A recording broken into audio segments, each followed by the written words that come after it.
True life testimony. My name is Abby. I was working as a CNA with an agency, gaining experience and doing my best to care for patients. At the same time, I was pursuing my dream of working in a hospital setting as a nursing student.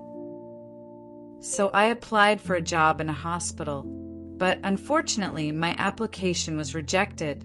They believed I did not have enough experience to work in a hospital environment. That rejection hurt me deeply because I really wanted that opportunity. I felt discouraged and disappointed, but instead of giving up, I took my disappointment to God in prayer. I asked God to step in and open the door that no man could open. Not long after that, something unexpected happened. One day, my boss from the agency floated me to work in a facility close to where I live. It was actually my first time ever working at that facility. That day, I had one patient who required total care.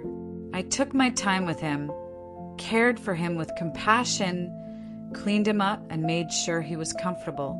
To me, it was just another opportunity to serve someone who needed help. The next day, I was floated again to the same facility, but this time to a different unit. During my break, I decided to go take my lunch in a quiet little space that I had discovered the previous day. While heading there, I entered the elevator and met two beautiful ladies.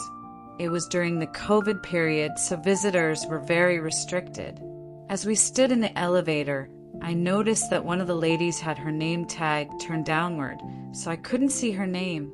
So I made a small joke and said, "I know your name is there, but right now it's something I can't pronounce." She laughed so much. The moment was light and friendly. When the elevator stopped on the third floor, we all got out. As I walked away, I noticed that one of the ladies went into the room of the same patient I had taken care of the previous day. A few moments later, she came out of the room and asked me if I could help call the nurse because her husband needed help cleaning up after using the bathroom. Even though I was about to go on my lunch break, I told her, "It's okay. I took care of him yesterday, so I understand his care. Let me help." She looked surprised because she knew I had just mentioned I was going on break. But I went into the room anyway. I helped clean him up, made sure he was comfortable, and when he asked if he could go for a wheelchair ride, I happily took him out for a short ride. When we came back and met his wife again, she was so happy and grateful. Then she asked me a simple question. "Are you enjoying working here?" I responded honestly. I told her that I really wanted to work in a hospital setting as a nursing student, but I had recently applied and was rejected because they said I didn't have enough experience. Then she asked me another question that I didn't expect. "Which hospital did you apply to?" When I told her the name of the hospital, she looked at me and said something that completely shocked me. She said, "I am one of the directors there, and you are exactly the type of caregiver we need."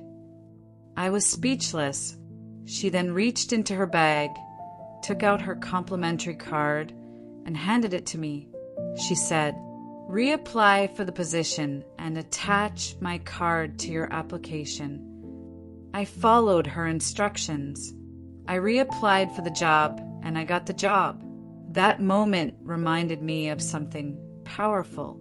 Sometimes we pray and ask God to send us destiny helpers, but many times we meet them in our daily lives without even realizing it. What reveals those destiny helpers is not our titles, our connections, or our resumes. It is our character, kindness, humility, and willingness to serve others even when nobody is watching. That day, I was simply doing my job with compassion, but God was using that moment to open a door that rejection had closed. So my lesson is this: when you pray for opportunities, Always remember that your attitude and character may be the key that unlocks the door God is preparing for you.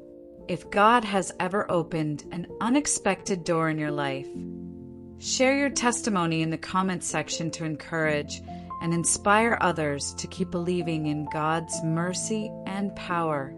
And don't forget to like, share, and subscribe to our YouTube channel for more powerful testimonies. Thanks.